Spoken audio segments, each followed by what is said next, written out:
I'm Theo. And I'm Juliet. And this is Apologies Accepted. We offer an entertaining look at some of the big issues in history by examining public apologies of the famous and infamous. We're looking at politicians, serial killers, actors, and you. Send us a public apology you would like to make, and we'll read it on the air and give you a chance to redeem yourself, or just get some guilt off your shoulders. We're here for you. Once a week, maybe more if you're really, really sorry.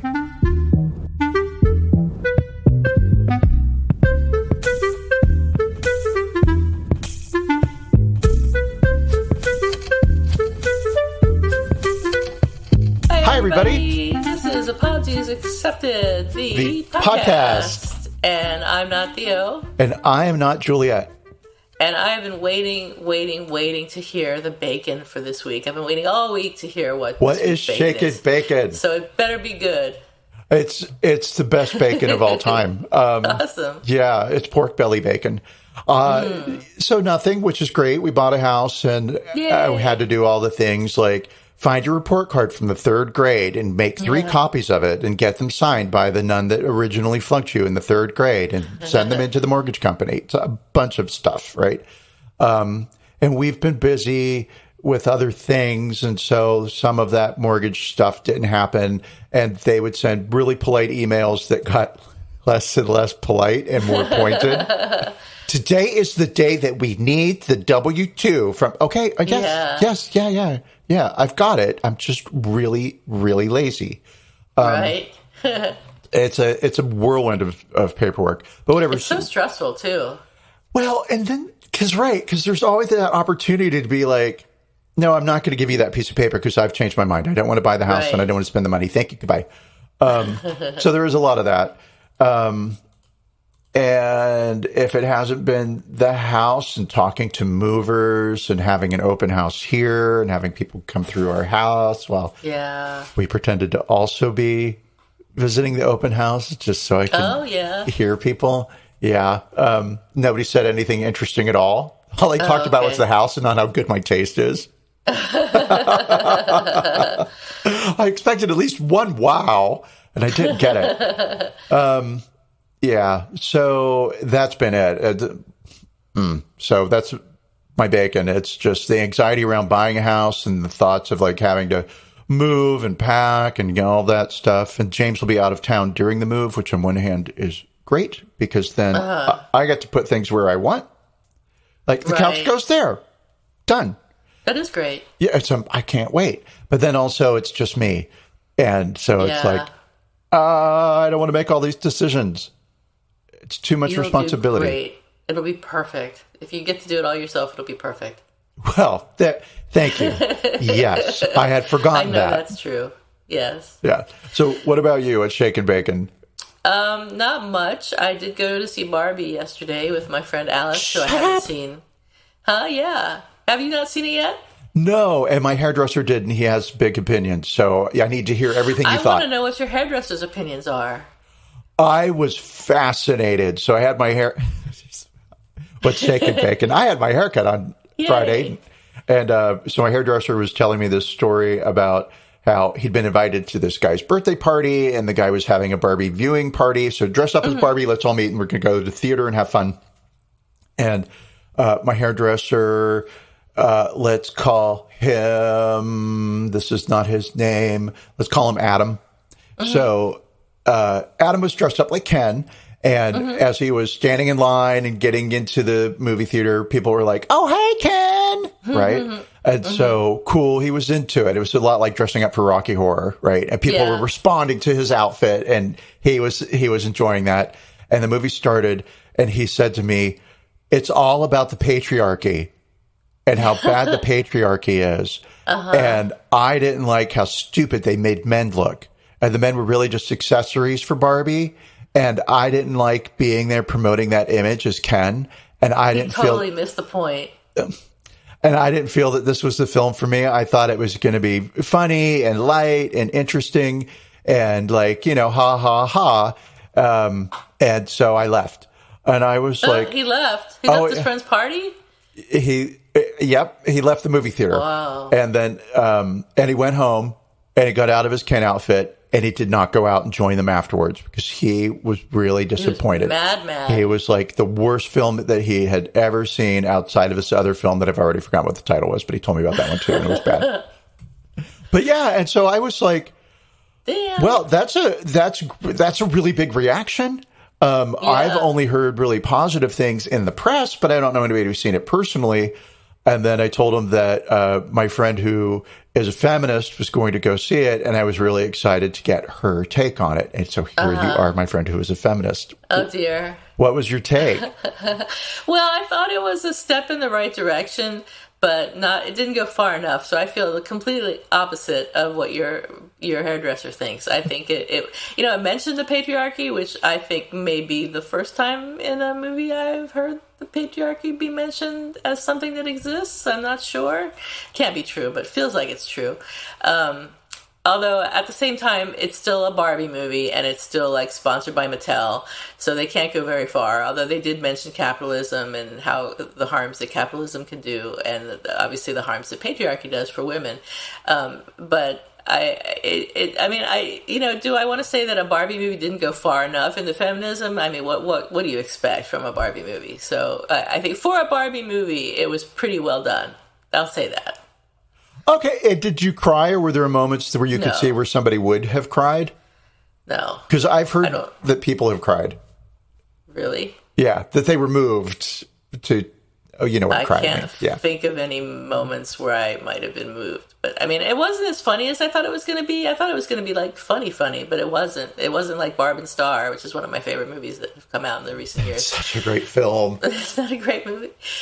So I prefer Barb and Star to Barbie. But, am I glad I saw it? I guess. I had a good time with my friend. I guess it was worth the $10 I paid to see it. So. That's it? I thought movies were like $15 to $20 a ticket now. It was a matinee? A matinee, yeah. Look at you getting those discounts. That's right. And I went to the Alamo Draft House, so I got to have, like, waiters come and wait on me, which is always nice. That's my favorite theater. Yeah, it's pretty good. Pretty good. But it was sold out. Barbie's been sold out ever since it showed up, and I managed to get the last 2 tickets. The tickets went on sale on Wednesday for the weekend, and I logged in like at 8 o'clock on Wednesday morning, and there were 2 seats left. So I got the last 2 seats. So God wanted you to see popular. that. Yeah, I guess so.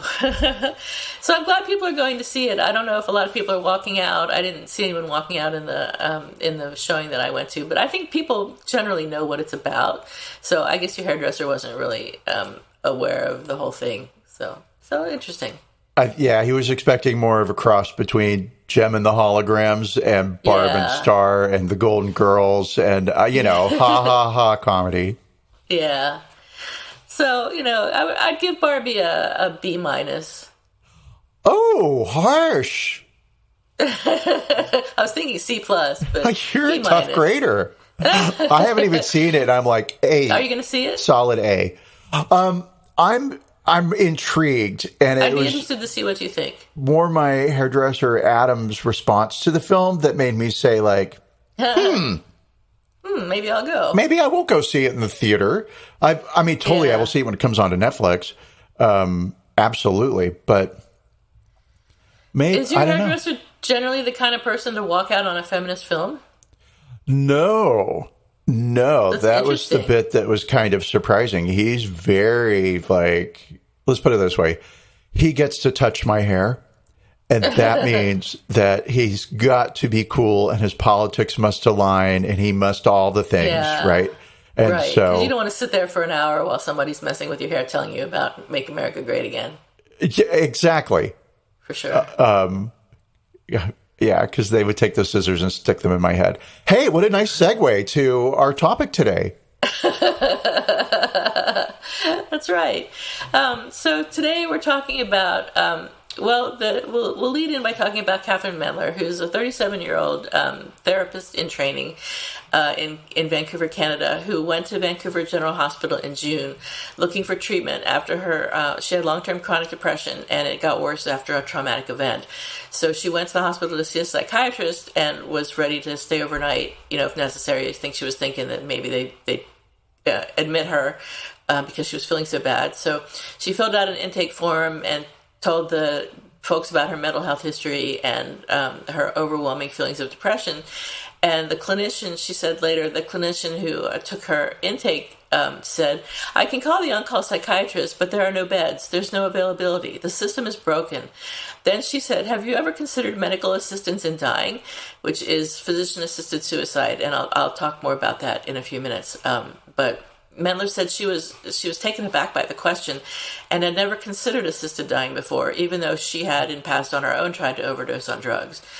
The clinician told Mentler that overdosing at home could lead to brain damage and other problems, whereas the state-administered medical assistance in dying, also known as Maid, death of benzodiazepines and other sedatives, was more comfortable, she called it.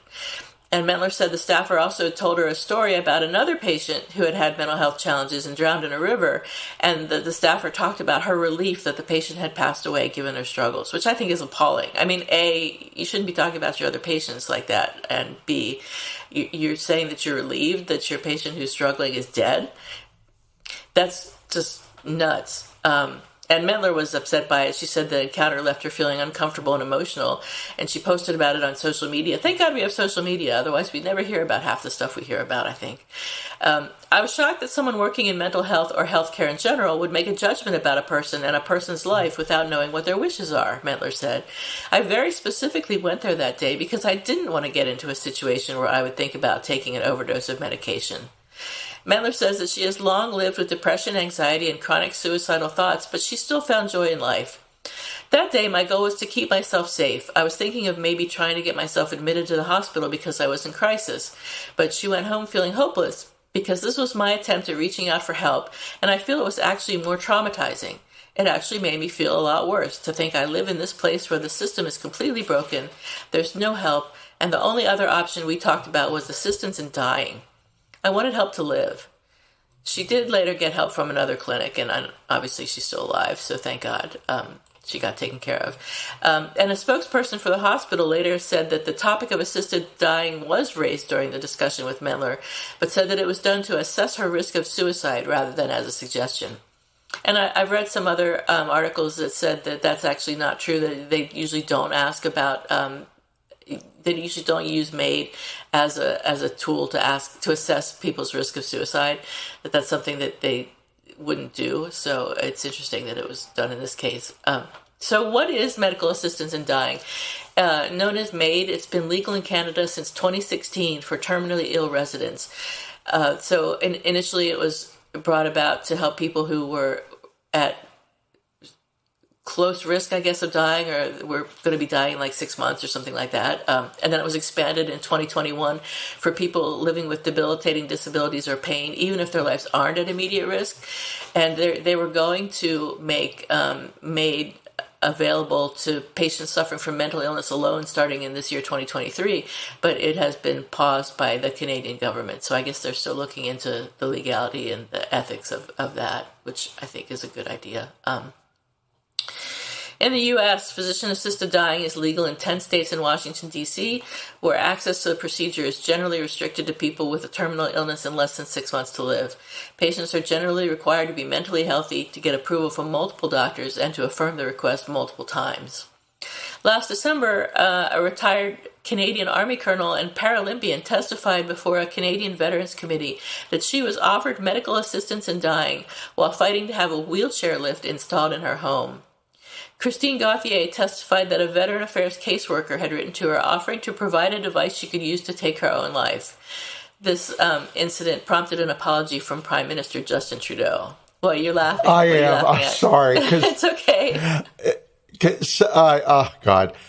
Hi, I'd like to have a medical elevator, or an elevator installed in my house for medical need. All right. Yeah. How many barbiturates did you want again? No, I don't want to kill myself. I need an elevator. Like, are you sure you don't want to die? It's such a jump. I know. It's terrible. I don't know any more about than that. I don't know any details if there are any. Clearly she went with the elevator because she was here to give the interview. Yeah, she's here to tell the story, so she got the elevator. Thank God. horrible, though. And then in Ontario, a quadriplegic woman said it would be faster for her to pursue Maid than it would be to wait for the state to provide disability support services. In a video posted, again, social media, she said, "I am a 33-year-old quadriplegic single mom raising 2 kids with disabilities. Every Ontarian that is paying taxes and paying into social programs, thinking that one day, should they ever need the supports, they would be available to them, I'm here to let you know that's not actually the case." She said in the video that she could access Canada's Medical Assistance in Dying program after a 90-day eligibility assessment, but that accessing disability services could take up to 8 months. "My life as it is, without support as a quadriplegic, is far more deadly than me even exploring the Maid process," she said. "It's not what I want, but if I don't receive the support that I need, the outcome is the same. If I get to a point where I'm really sick and basically terminally ill anyways, I would like to have other options." She said even with government support money, she would be living in forced poverty, as the most the program pays out is $12.28 a month for all living expenses, which is unbelievable. Canada's Emergency Response Benefit Program has previously determined that Canadians need a minimum of $2,000 per month to afford their basic necessities. Ms. Finlay said the government has created the perfect storm for disabled people here in Ontario. Starve them, cut them off from participating in society, and then offer them death. There was another Maid death last year in Abbotsford, Canada, where police launched an investigation into the death of Donna Duncan amid claims by her daughters that the 61-year-old should not have been approved for Maid. Her daughters, Alicia and Christy, requested the probe, saying their mom was suffering from depression linked to a concussion that she got in a car crash when she applied for Maid. Doctors should have focused on treating her pain and mental health problems rather than greenlighting her euthanasia request, they said. The procedure was carried out in October 2021, and the police investigation did conclude without any arrests, which is sad. And the last example I have of iffy Maid is Duncan family tragedy echoes the case of Alan Nichols, a 61-year-old man from British Columbia with a history of depression who was greenlighted for euthanasia on the basis of a single health condition, hearing loss. He submitted a request to be euthanized, and he was killed by lethal injection in 2019, despite concerns raised by his family and a nurse practitioner. His brother, Gary, says he was basically put to death. So it seems to me to be a little bit easier to get killed than maybe it should be. The concern here that I think anyone should have is that it's going to be easier for people who are poor or homeless or in other ways vulnerable, people based on their demographic or socioeconomic status to go through Maid rather than they may not have the time that Ms. Finlay suggested was too long to get help, the other types of help, so they'll just resort to getting Maid. Let's see, what else do I have here? Vulnerable populations are more at risk of untimely death because patient might also be subjected to physician-assisted suicide without their genuine consent. I think that's a problem. And the American Medical Association opposes physician-assisted suicide. In response to the ongoing debate, the AMA has issued guidance for both those who support and oppose physician-assisted suicide. The AMA Code of Ethics Opinion 5.7 reads, "Physician-assisted suicide is fundamentally incompatible with a physician's role as healer, and that it would be difficult or impossible to control and would pose serious societal risks, but it does not explicitly prohibit the practice." And then there was an opinion poll that was released in May of this year that showed how widespread report from Maid had become, and more than a quarter of voters said that the poor and the homeless should be allowed to end their lives with Maid. Which is appalling to me. A quarter of people said that, if you're poor, go ahead and kill yourself. If you're homeless, go ahead and kill yourself. We don't owe you any more than that. We owe you a good death, I guess. Well, I mean, that's probably the same quarter of the public that supports Donald Trump and hates immigrants. And I mean, we know that, I'll say less than 25%, but we just use that for math, are deplorable. And that's definitely an opinion I can hear coming out of those sorts of mouths. So am I surprised it's that high? No, I'm kind of not surprised it's that high. I'm disappointed. But yeah, it makes me sad. It's a complete lack of empathy. And also, I don't want to say stupid, but stupid. Oh, you're poor, kill yourself. Well, I thought one of the values you espoused was like, anybody can do anything. You pull yourself up from your bootstraps and meet that challenge. And so, I don't know. It's inconsistent. Very much so. But, gosh, it's hard to find jokes about suicide. I'm really surprised. I thought they would just be dropping like flies. Hey! And no, they weren't. And even that didn't. Go on. What information do you have for us about suicide? Yes, and what a great question. What information do I have? Because when I went down my podcast trail of shows about assisted suicide, I listened to a couple and got 10, 15 minutes into it.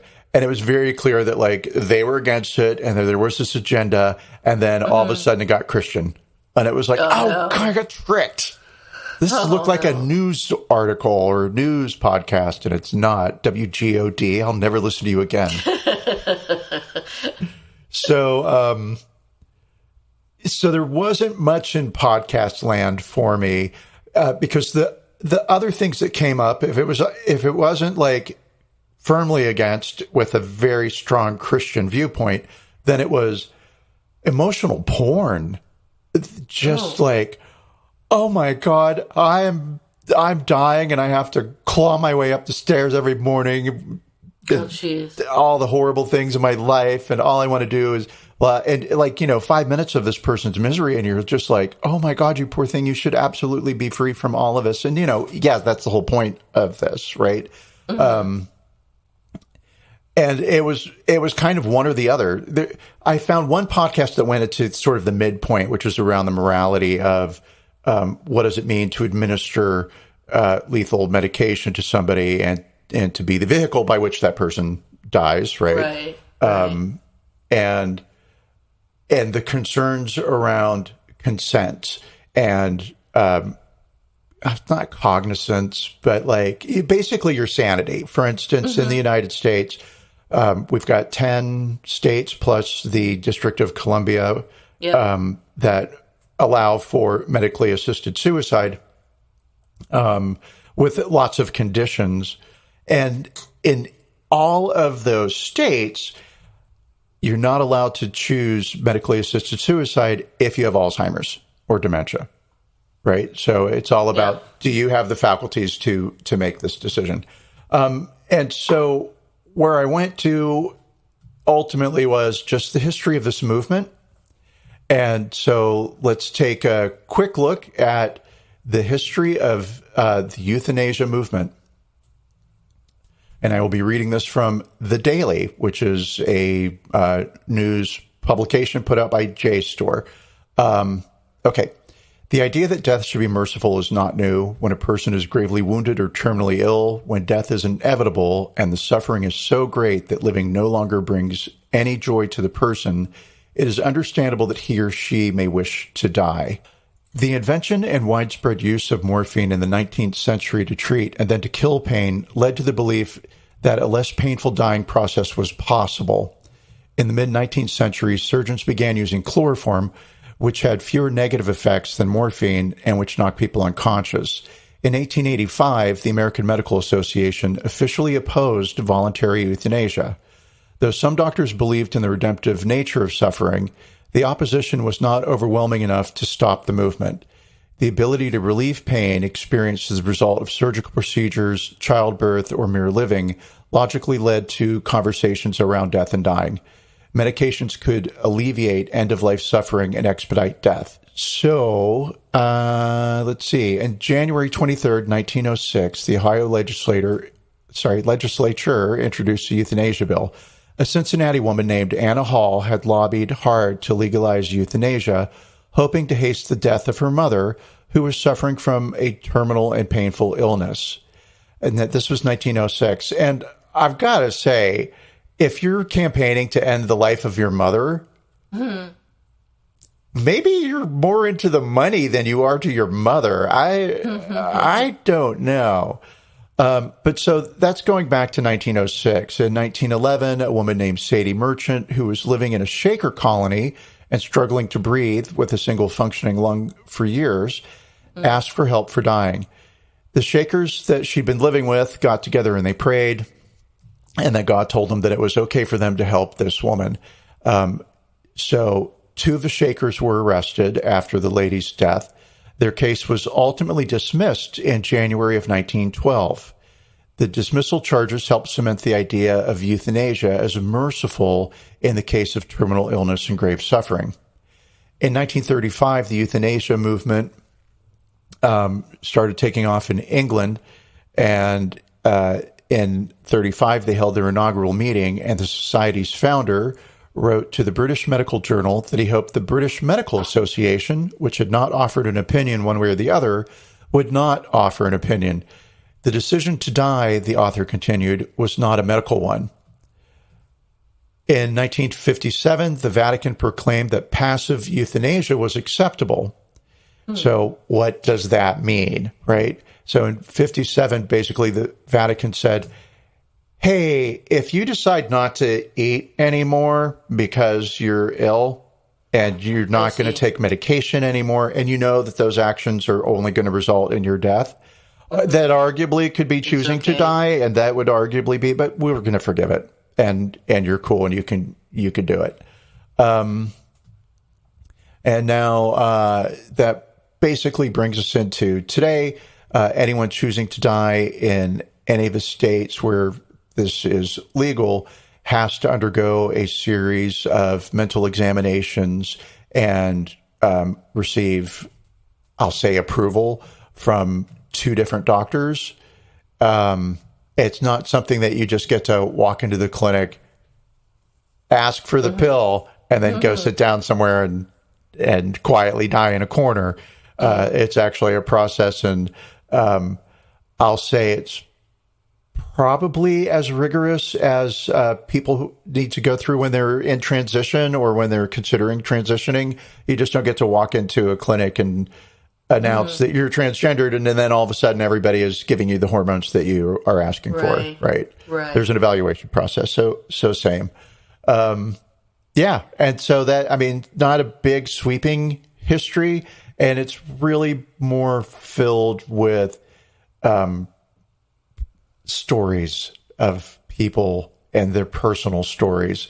And for me, that really makes this a complicated topic to talk about, because it is so personal. It's easy for me to have loads of opinions on anything, but much like abortion, I'll say this feels like it's something that should be left up to the individual. Yeah, I agree. I mean, it's easy for me to sit here and think, oh, anyone should be allowed to take their own lives at any time for any reason.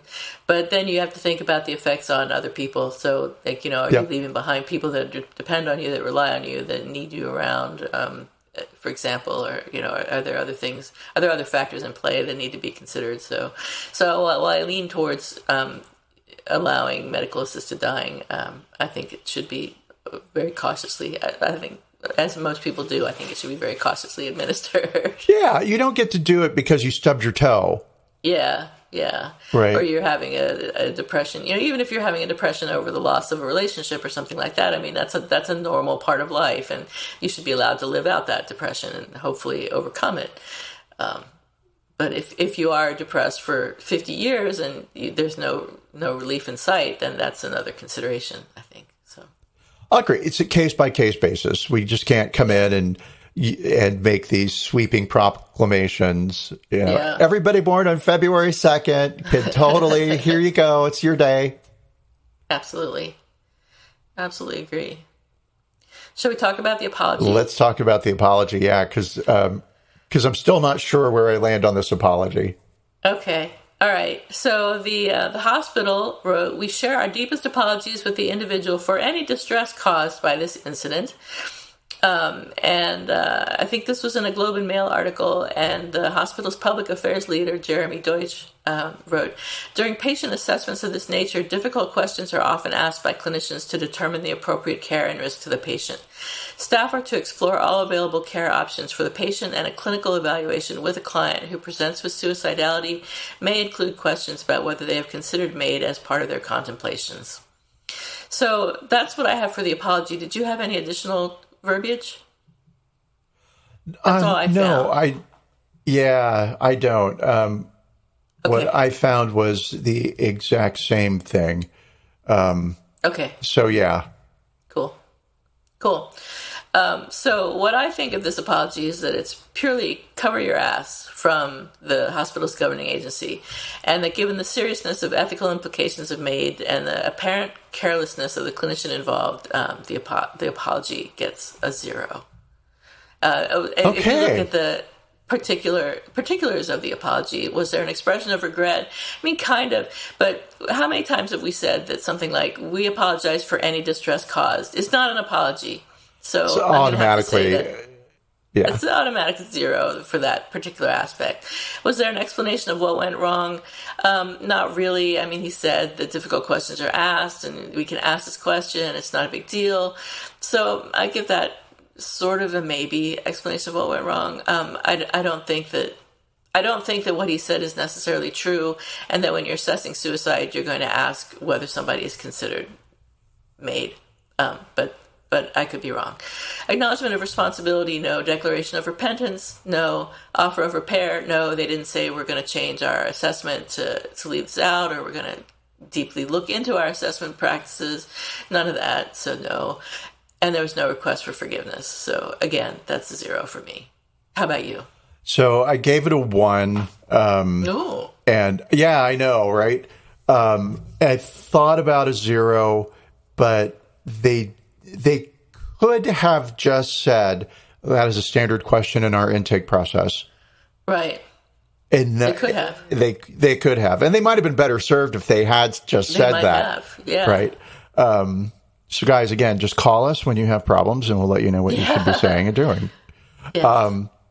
But, they did also acknowledge that maybe this wasn't quite the thing that should have happened the way. And so it felt like a 1. It felt like an acknowledgement of some wrongdoing, but they were real quick to let themselves off the hook. Yeah. But I mean, I could be talked off of my 1 shelf and down to a 0, no problem.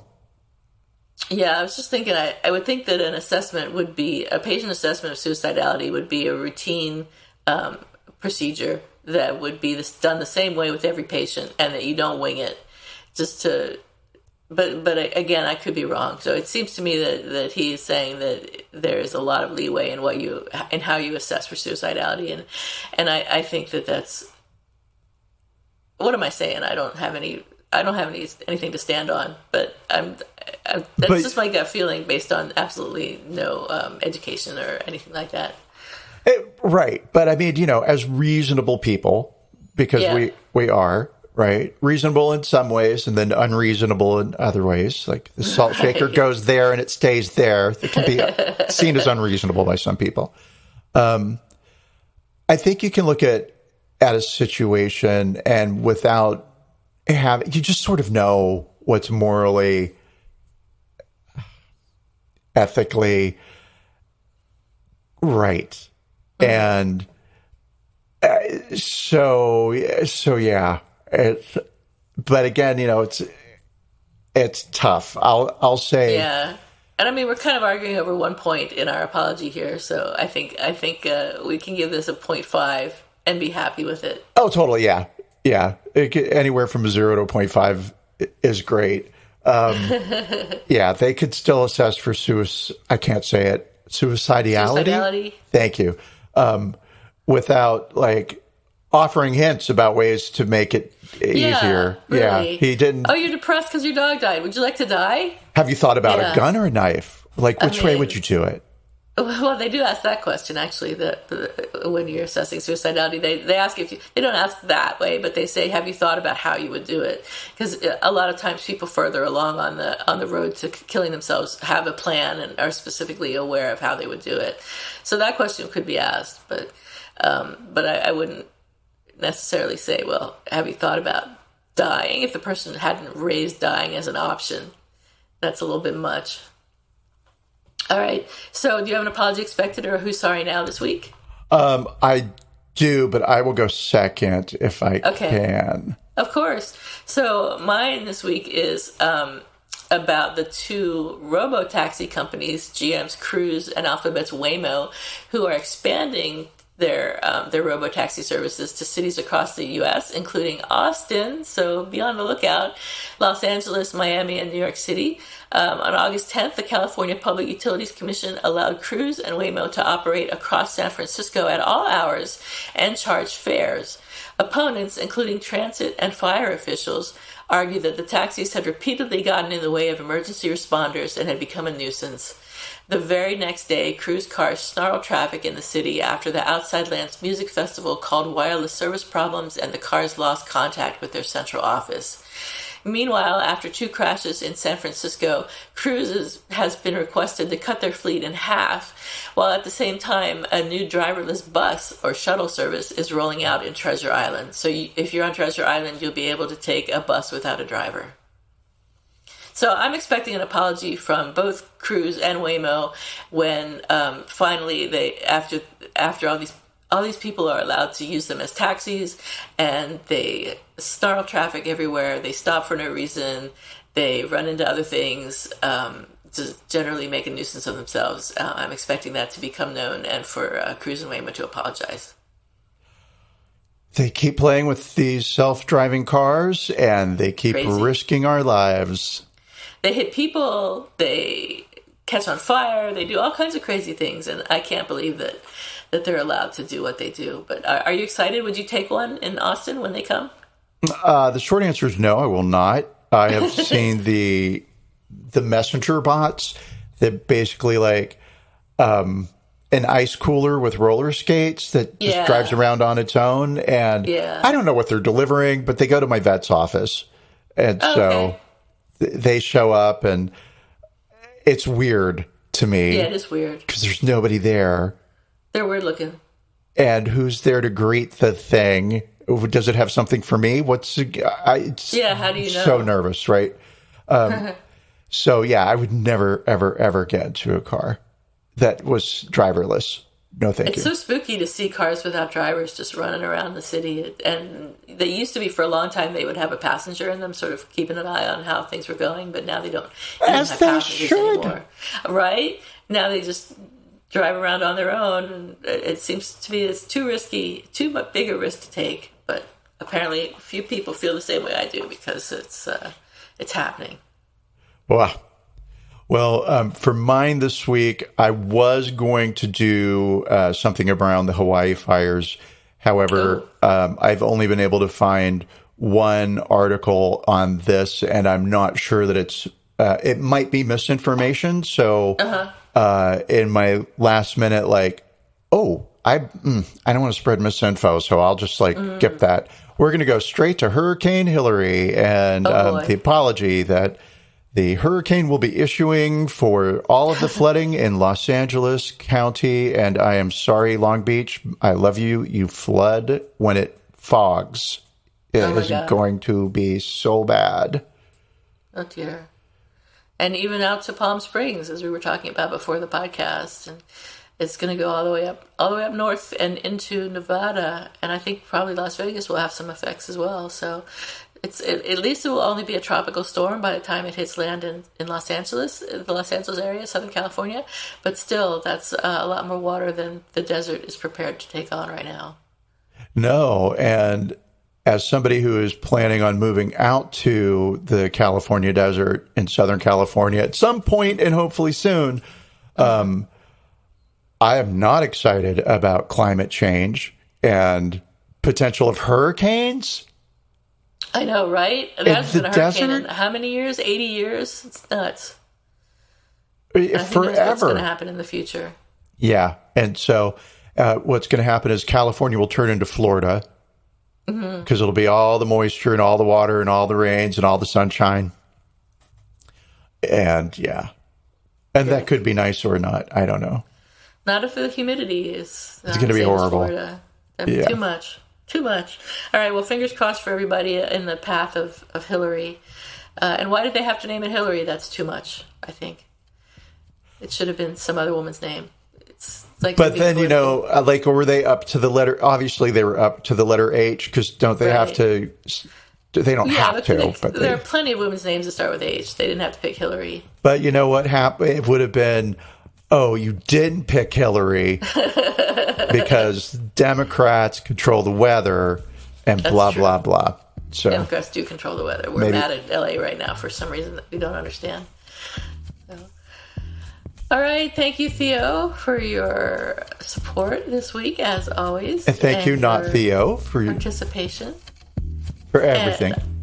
Thank you. And I guess, everyone, we will see you next week. I think we're going to be around next week, unless we go on a cruise or something fun.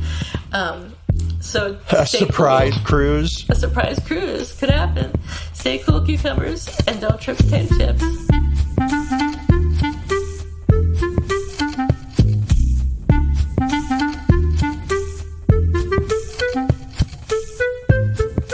Thank you for listening to Apologies Accepted, the podcast. You can find links to the articles and the sources in the show notes. To submit an apology or find out more, visit us at apologiesaccepted.net, where you can also find our merchandise. We're on Twitter at Apologies Accepted. And on Instagram at apologies.accepted. You can support our important work at Patreon.com/Apologies Accepted. And fuck Facebook.